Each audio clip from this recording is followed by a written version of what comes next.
Okay guys, I am back. Yeah, sorry about that first little part. I just wanted to show you what I was doing. I wanted to show it on camera when I did it for the first time, but basically it's been like super warm in England. We've been hitting like 30 degrees, which might not sound high to some of you Americans, but you know, compared to you, we are basically Eskimos. So yeah, I'm trying to find as much time to record as I can. I'm not getting nearly as much as I would like, which is a shame. But I have a lot of videos ready recorded. So there will definitely be something out every day for at least the next month. Well, maybe not when this goes out, because this video might go out in a while. All I know is that when I'm recording this, I have, I think, 28 videos ready. So I've been stocking up quite a bit. Sorry, I'm just trying to clear out my inventory a little bit. Me and Sarah spent a while over at the mini grinder we created, farming spiders, so we could get enough of the various items to get these. So you've got the skeleton man, the skelly man suit, and the Jacko man suit, but we didn't have enough to get the Jacko man's scythe, which requires skulls, wither skeleton skulls, of which we have about 3 on the entire server. They're just so rare right now. There we go. A little bit of lag there. But yes, I wanted to start off this episode by travelling to a new dimension. So this portal here at the end has actually been up for quite a while. It's Dravite, Azurite, Uvite, I think. So it's Azurite blocks made the same way as all the other blocks. So it's just 9 of the fragments. You just need 10 of them. Put them in the thing, and then light them with the Twilight Clock. And I'm going to fly up straight away because this place is hostile. So yeah, I haven't visited this place yet, even off camera, even though this portal has been built for a good few days, maybe even a week, because Seraph couldn't wait to get there himself. So yeah, I'm going to take a cursory look around. I should have brought some actual stone with me. Got some real Look, my bag is just so full of crap because I've been dumping everything in there, but I suppose that's what it's for. So we've got Uvite, Tomo. So this is the Uvite dimension, and I'm actually just going to use my Uvite sword because it's got a lot more damage on it, and 5 Uvite souls, nicely. So if we take a quick look at the Uvite souls, they are actually used when combined with Augite and Mithril and various other souls and stuff like that to make 3 boss spawning crystals. And then you can obviously make the fragments. The fragments actually have a use of making rails, believe it or not, which just seems kind of strange. And then you can make the gems into the chunks, and these are really powerful. So 54 damage on that, whereas the Azurite is 44. So it's a whole 10 damage increase. And this place does have its own Cadillions. So this place is definitely a good place to come, and it's got quite a lot of hostile mobs in it. The first of which being this, the Enchanted Warrior, which, if you could look at it, is actually carrying the Uvite blade, which is what I'm going to farm the fragments for first. And there is a 0% chance of him dropping it, by the way, just in case you were wondering. So let's take a quick look around. We've got more Tomos. This guy is dangerous. He is a Uvite archer, and he uses a Uvite bow. Actually, I'll show you this. This is the magic meat that you get from various enemies from the 2nd and 3rd dimension, so Azurite and this one, and it eats instantly, which is quite nice. I can think of a lot of uses for that. Yeah, so this guy, super dangerous. Probably not even worth fighting them, because the amount of time you're going to spend fighting them is not going to equal how many souls you'll get from them, because you won't be able to get close enough to use looting on them. These guys appear to have some armor value, so they're not taking full damage. Oh great, I got a 3rd thing involved.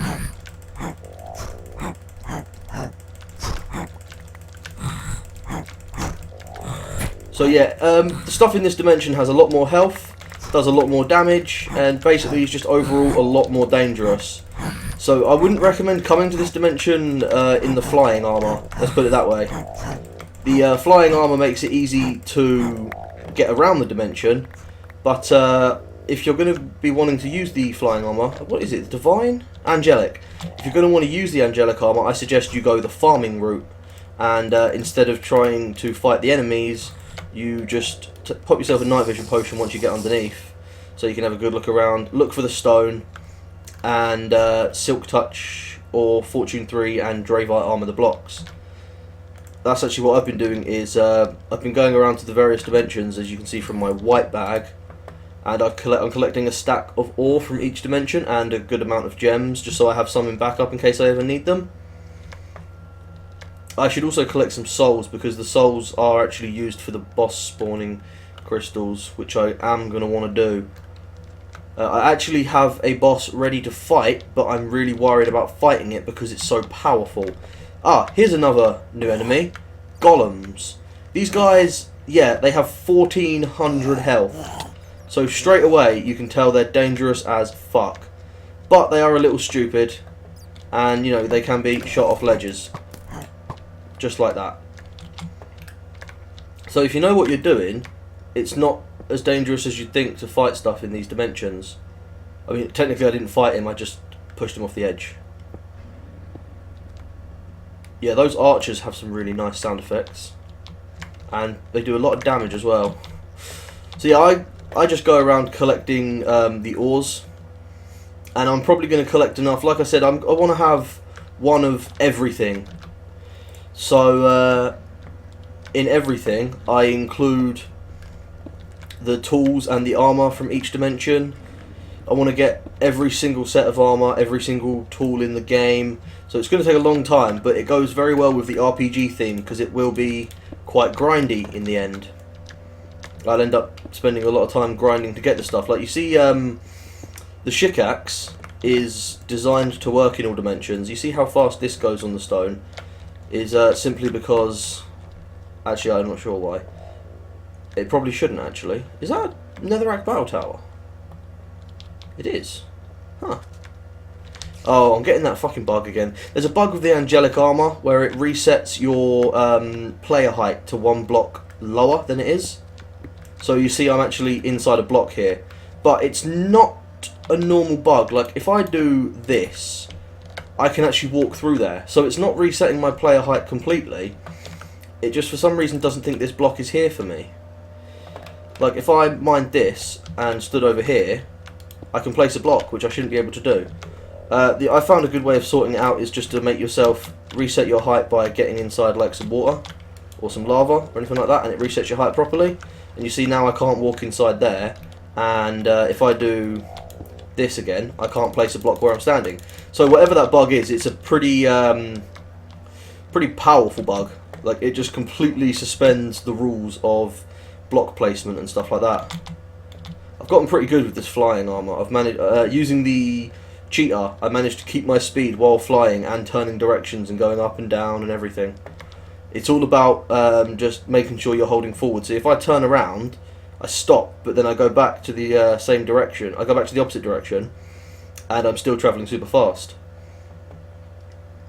I didn't know it could rain in these dimensions. I don't think I knew it. I don't think I knew that. Strange. Oh, probably hear that in the background. 1 second. Sorry about that. Yeah, as an extension of my room being extremely warm, because, you know, 2 LCD monitors both pumping out heat, I've got a graphics card which basically arcs electricity and creates super amounts of heat. And the hot weather of recent, I had to basically have my window open the entire time, and that was the dog in the back garden you could hear there. So yeah, sorry about that. Some things I just can't, what's the word? Some things I just can't adjust for. You know, I can do as much as I want to try and make my videos good, but I'm not going to be able to get past some of this stuff, like the background noise from the dog. And I've got to find some time to record, because I'm actually running out of Minecraft episodes. I know some of you are probably asking about Feed the Beast. I will be doing more Feed the Beast, don't worry about that. It's just the amount of time it takes to work on an episode. I have not been able to spend that much time, you know, like solidly working on something. And the amount of time I usually spend recording, I often record about an hour and a half worth of footage and then edit it down to half an hour, 40 minutes. And I just can't find the time to do that recently because of the amount of the heat. And even right now, it's freezing. It's like maybe 15 degrees, which compared to earlier is freezing. And I'm sitting here with the window open, and I'm shirtless, and I'm sweating because it's that warm in here because of my computer. Oh, I really need to get a new computer. That would solve all my problems, apart from the one problem it can't solve. It would make worse the problem that I have no fucking money. Ugh. Oh, first world problems. Right, so yeah, we've had a pretty good look at this dimension. You've got the golems, the warriors. Sorry, not golems. The dick faces. What are they called? The archers, the warriors, and the golems. And then you've got Tomos and Cadillions. So that's actually, you know, there's really not much to say about a new dimension when you get there. It's got the same base. All the dimensions have the same basic stuff. Some of them just have a couple of new enemies. Like I know the next dimension has a lot of new enemies. And I'm not sure if I showed you guys this, but I actually am using an azurite bow. You know, azurite and a string, and I put infinity on it. And the azurite bow has infinite uses, and I've got infinity in one azurite arrow, crafted like so. So I have a bow that fires infinitely, completely infinitely, as long as I keep the arrow on me. Because it has infinite, and I've actually noticed quite a nice bug I want to show you with this as well. I love showing off bugs, right? So I'm firing azurite arrows with infinity, and if we look in my inventory, I've got 5 arrows. Let me throw those arrows away and just go down. I just picked up 16, 17. All the arrows that I fire, which are infinite arrows, so shouldn't be able to be picked up, somehow are able to be picked up, but they're picked up as normal arrows. So yeah, there's a nice little bug if you want an arrow farm. Just go mental. I have no idea why it does that. Like usually I've got some clue, but with that, not a single clue at all. And yeah, so this is going to wrap up the part of the episode for this dimension, the Uvite. I'm gonna. There's already actually a book being created so that Metal Musher and Seraph could go and farm there. Oh, by the way, this. Yes, I'm not sure if I showed you guys this either. There is a option to have names appear above the books. So you see, this is my end book. This is my Nether Fortress. This is the Dramax farm, Azurite farming, and Dravite farming. Yes, if anyone's interested in how to do this, you'll have to know where your app data is. So if you go into your search bar and type %app data %, I think it takes you to your app data. Then you find the .voids wrath, and then you go into the config and find the config for Mistcraft. Open it up in a text editor and find the one where it says generate render labels false, and change the false to true. And if you're on a server, you have to do it for the server files as well, as far as I can tell. And then just reload everything, and you have the render labels appearing above the book, which is very nice. But yes, what I wanted to show you today is Elemental Tinkerer. I've actually spent a lot of time working on it, and I was considering whether or not I was going to show any videos on it. And I've decided, yes, I am definitely going to show some Elemental Tinkerer in some videos. I'm actually using a lot of it right now. So we're going to start off with the basics. Basics of Elemental Tinkerer is Elementium and... where are my gems? Elementium and Elementium gems. So Elementium is gotten from mobs as a 5% drop, I think, from any mob. And the Elementium gems can be mined up, but then you can also create them with 2 Elementium dust and a diamond. Don't create them. Find yourself one of those giant ore veins and use that. And this is your basic starting. So to start from Elemental Tinkerer, what you want to do is get yourself a book and put in a crafting table, book there and 4 Elementium gems, and that will create you Oh, here it is. It's actually in my hotbar. The Elementalist's Lexicon, which is sort of like your Thaumonomicon, and it explains everything. And you have 5 trees of research: pure, water, air, earth, and fire. And currently, I have nearly all of the research. So don't hate me. I had to work out whether or not I was going to do it. But as far as I've been told, this mod has actually been stopped. So, oh god, fucking moths flying all over me. I told you I was fucking shirtless and just climbing over my chest. Sorry. Yes, there's the mod has actually been stopped work on, so that's kind of a shame because I'm enjoying it. But you've got the 5 trees. Each tree has catalysts, a wand, and then spells, and most of them have something like this, which is a building material. Well, not a building material, a crafted item. It's sort of like a machine, and you may notice large crafting table, a 5x5. If we go into the general tree, you'll see. Actually, no, it's not in the general tree. Elemental tinkering. Here we go. So what you need to do is block of iron, crafting table, and elementium gems will create for you this beautiful little thing. This is sort of like the infusion altar of Thorncraft.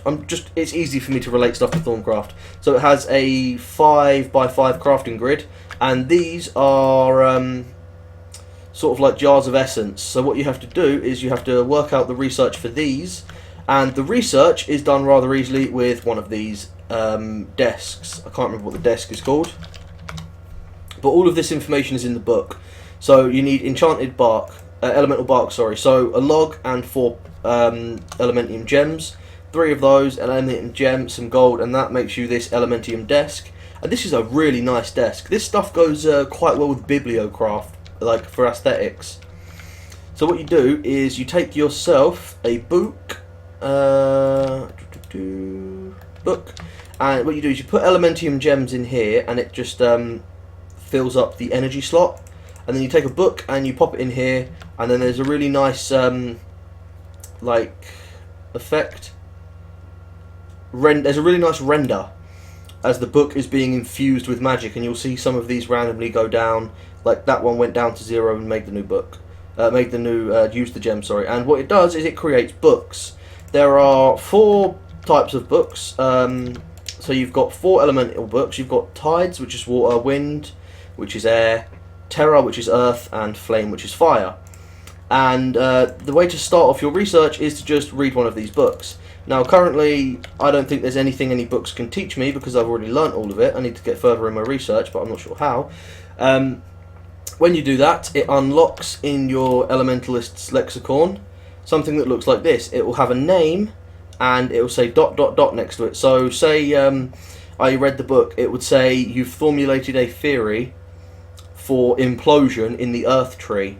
So it tells you everything you need to know. You go there and you click on it, and this is the reason a lot of people don't like this mod. To learn the research, you have to do a sliding block puzzle. So as you can see, I've got loads of blocks here numbered 1 to 15, and what I'm going to do is you have to get them into the right place. You have to get them 1, 2, 3, 4, 5, 6, 7, 8. So to do that, originally I thought it was impossible. I thought they'd create some kind of sliding block puzzle that had a movement that was just impossible to do, because me and Seraph spent a couple of hours, no joke, a couple of hours trying to get them to work, like trying to learn any of the research, and we couldn't. And then Metal Mosher actually taught me how to do these because of RuneScape. So what I just did there was a simple move. See, usually you get the problem where you get like 1, 2, 4, and then there's no way for you to get the 3 in there. See, like that. So what you have to do is you put the 3 and 4 together before you put them in, and then you put the 4 up, and then you move it around, and then you rotate the 3 and 4 in like that. So I'm just gonna finish off this one on camera. If this is boring, you can just skip forward to the part where this disappears on the video thing, like, you know, the thing that shows you what's coming up in the video. 7 and 8, so I need to get 8, and if I put 7 there and then rotate these ones round, do this. Actually no, I'm going to need to go up, across, like that. So I've gotten pretty good at these because I've researched 40 odd of them, I think. 7 and 8. And then the trick for the next bit is, once again, Metal Mosh taught me this. I'm actually just going to have to move these back one. Like that. You get the 9 and 13 together.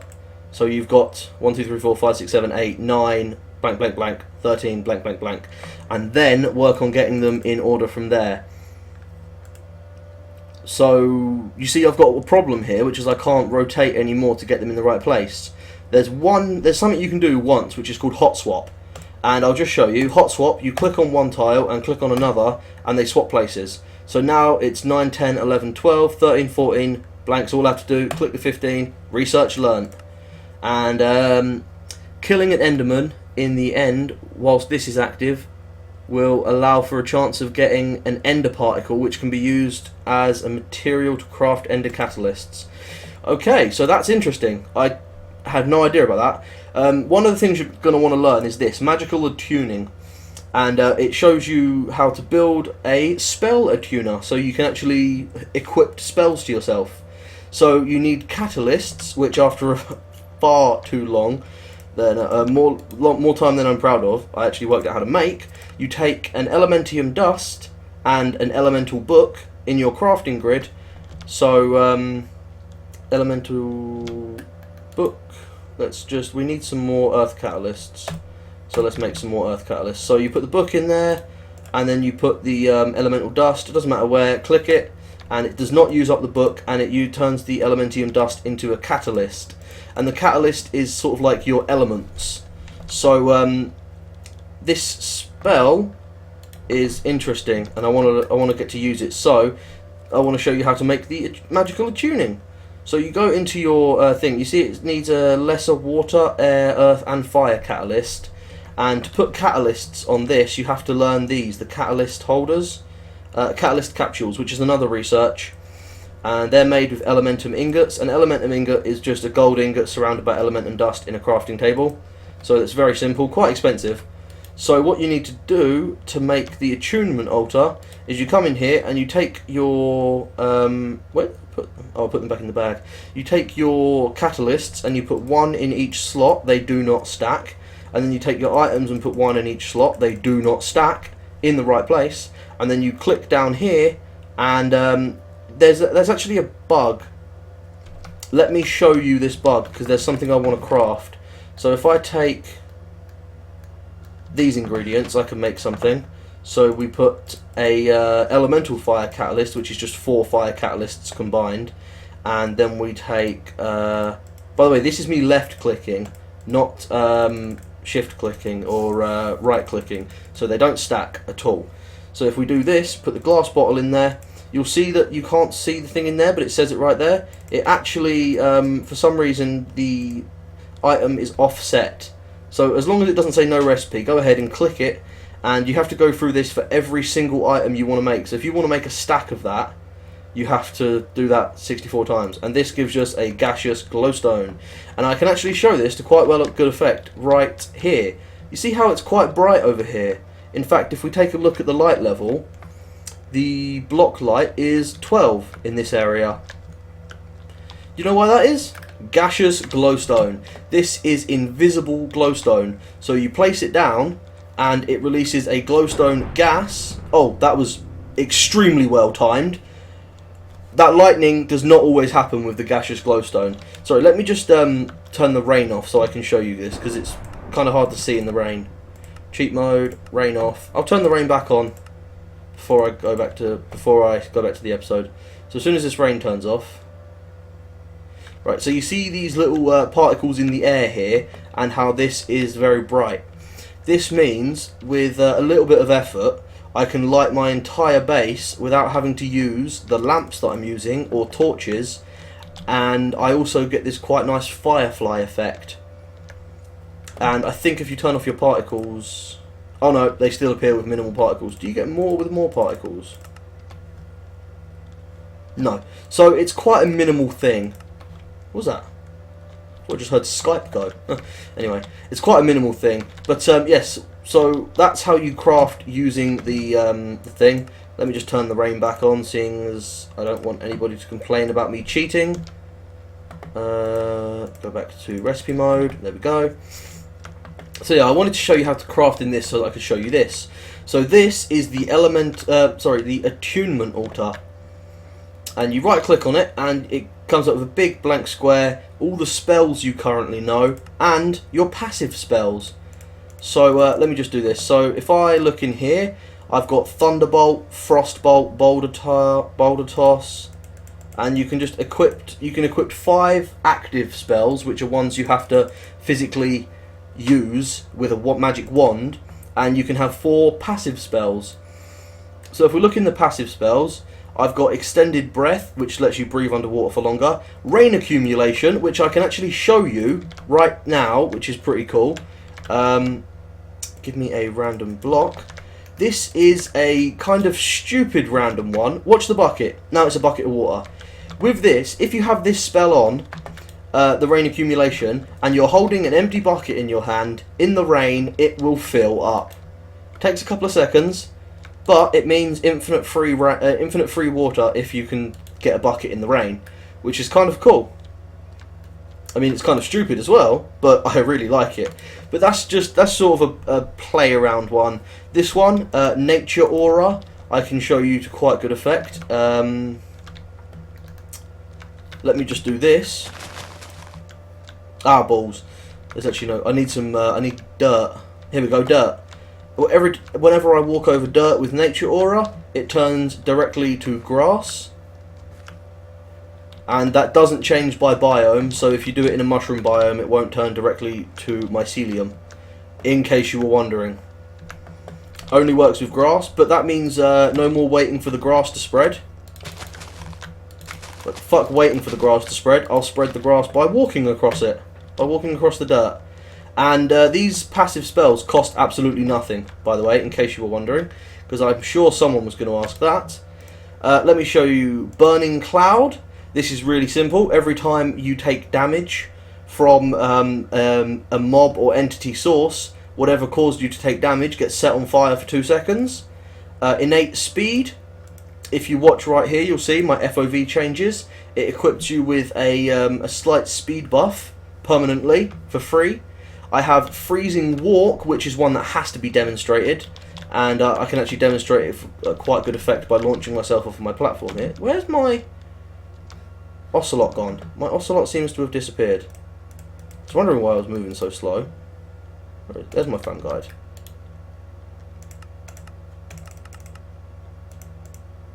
Right, let me just see if I can get my Ocelot re-equipped. There we go. Right, so that's the pumpkin farm we made to get all the pumpkins we need. Ah, you can already see an example of what Freezing Walk does. Freezing Walk freezes the water as you walk over it.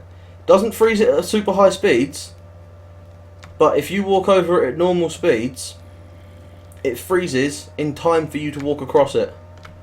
And I can actually show you something by going back to my starter hole and then taking this book. It does the same for lava. It freezes lava as you walk over it as well, which is actually how I made this platform down here. So you see, if I run along here, the lava freezes into cobblestone most of the time, but as you can see from this platform, it randomly freezes into obsidian as well, and you can freeze lava in mid-air, like so.